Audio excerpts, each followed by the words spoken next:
In this tutorial, I'll show you how to copy a sheet in Smartsheet so you can create a backup, make a new version, or reuse an existing setup without starting from scratch. Open the sheet you want to duplicate, then click File in the top menu and select Save as New.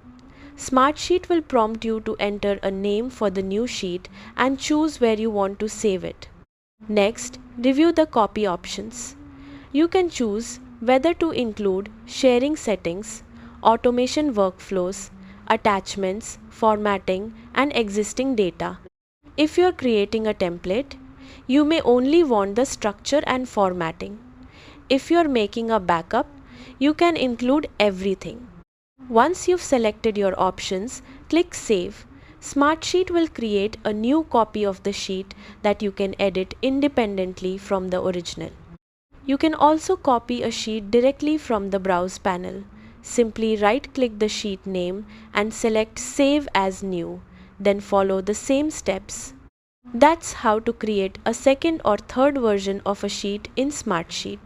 Thanks for watching, and I'll see you in the next tutorial.